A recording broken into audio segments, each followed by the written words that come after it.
Disney's Lorcana has just revealed the third set, Into the Inklands, and we're going to talk about what they've revealed so far.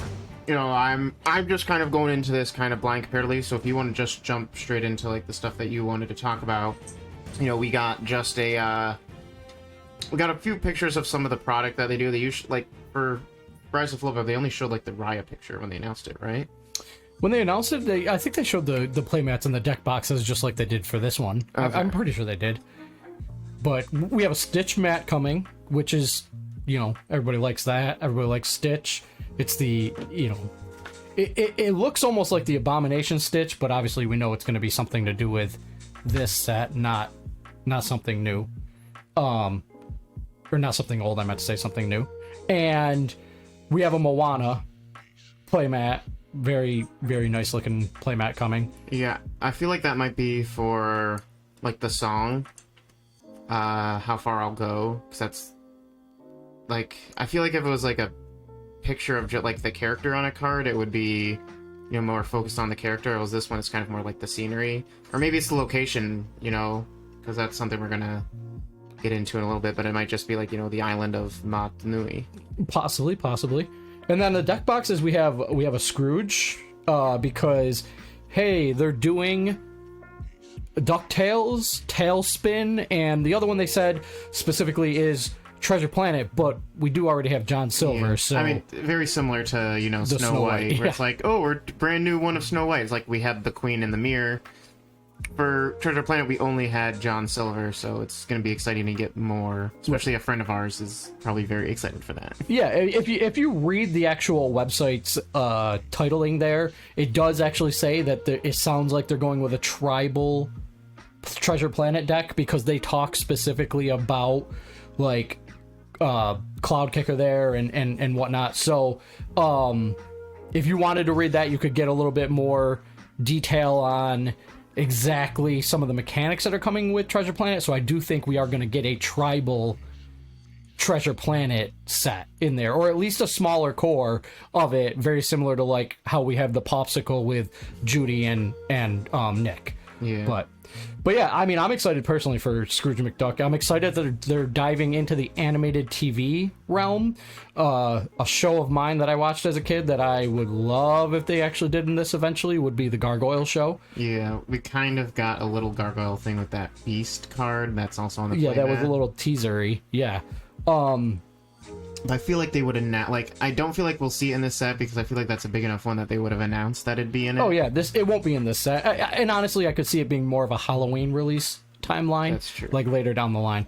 But the other deck box is I think a location. Yeah, is that Peter Pan's fort from, like, in Neverland? It's my thoughts were either that but we don't have a Tarzan card yet. It kind of also looks like Jane's Camp in Tarzard. Maybe. But we don't have a Tarzan card yet, so I would actually say it's probably more likely Peter Pan's Lost Boys fort. So anyways, either way, some exciting stuff coming. And the biggest news, though, from this set dropping is the fact that we will have location cards. We did get a preview of one. It's an amethyst color. It's called Forbidden Mountain, Maleficent's Castle. Your domain. I love it. I love it. It's a 2-cost inkable card. That's interesting. Not sure you'd ever want to ink locations. We'll have to see how valuable they are, but interesting. The lore symbol is different on this, and it does have one lore symbol. Everybody's been talking about how the orientation is different on this card. It's a landscape orientation, but the ink symbol and cost is still in portrait mode. Okay, yeah. Artistic choice, whatever. It doesn't bother me that bad. Some people are pretty bothered by it. I think it might be that way because if you're holding the card in your hand, it's going to be upright like that, but then it just makes it weird when you're trying to read it. Yeah, no, I absolutely agree. I did see, because I read like the release on the website, and they said that characters can visit locations to do things. So I was like, that's an interesting mechanic, and we'll see how that works. But it seems like, you know, like Rise of Bloodborne added some new like mechanic stuff like resist, but like this seems like a whole new way to play now. Yeah, we'll have to see. I mean, this isn't new to TCGs having a location type card. Pokemon has stadiums. Stadiums benefit everybody or hurt everybody. Stadiums affect the entire board, not just your half. Yu-Gi-Oh has similar.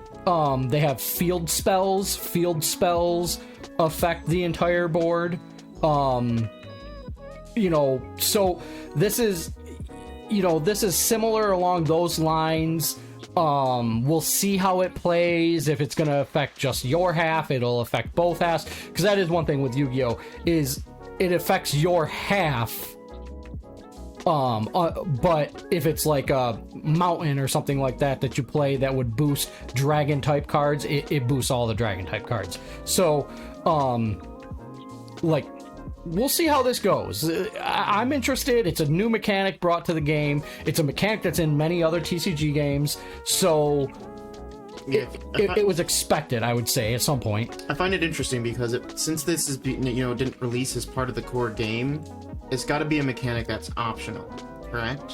No, I would say this is going to be. I mean, it's optional whether you run it in a deck, I'm sure, but it will be. That's what I mean. Yeah, sorry. Yeah. It's not like you have to all of a sudden your deck size is now 65 and you have to have 5 locations or something. No, yeah, it won't be an adjustment to the base rules in that you have to run these cards. There will be a reason why you want to run these cards. Yeah, I'm interested because on the card that we have here, it has willpower, so assuming it can take damage.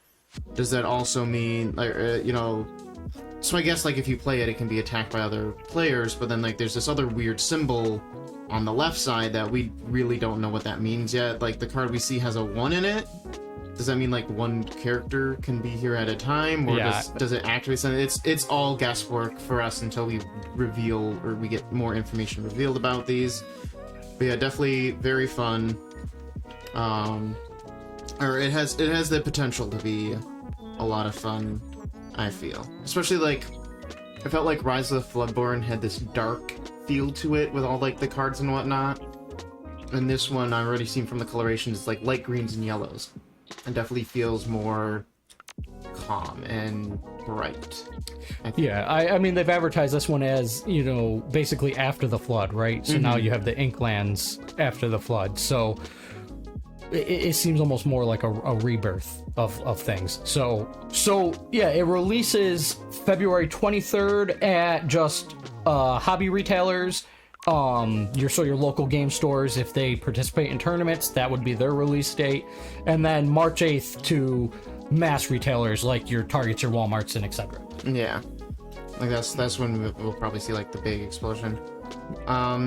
We don't need to go fully in depth on it right now, because I think right now we're just kind of trying to talk about the release of this and not so much delve into the details and cards and stuff. But I do find it interesting, and I think this is probably going to be the pattern going forward, but just 2 starter decks again for this one. This time we have Amber Emerald and Ruby. Is that Steel or Sapphire? It's I think that looks like Sapphire, yeah. But, I mean, Ruby and Emerald are getting represented, which they didn't last time, but I find that interesting. Just sticking to the 2, getting away from, the whole idea. I actually do like this a bit, too, because I felt and I was doing this myself a bunch, where it was oh, I'm running just Amber and Amethyst together, and just Emerald and Ruby together, because those were the starter decks. And I kind of built out from that, but I like this idea of, yeah, just try different things, because I mean, Amber, Emerald, is there any, decks or anything like that work really well at the moment?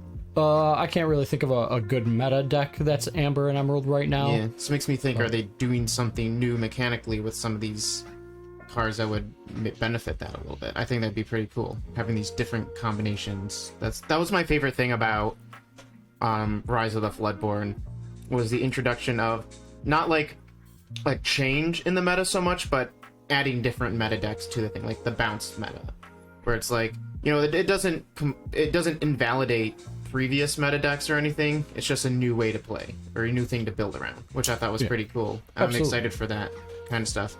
But yeah, no, that Stitch playmat, yeah, that's gonna be the Pooh Bear of this one, I can tell.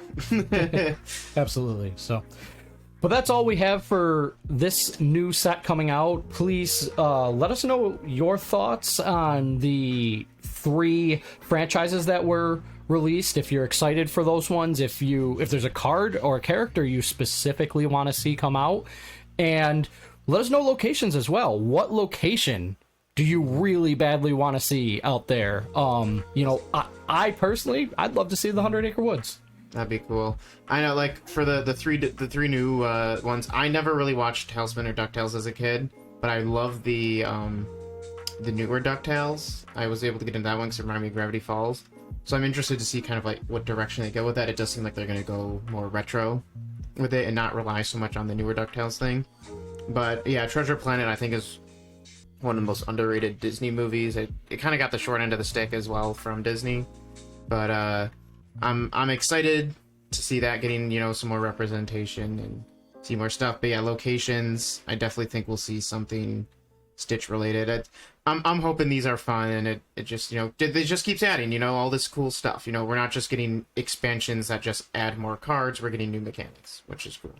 But yeah, that'll be it for this video here. If you're interested in more information regarding Lorcana, or you want to keep in the loop about future information about Into the Inklands, you can check out our video here or the playlist here, and subscribe to the channel. Until next time, quest on!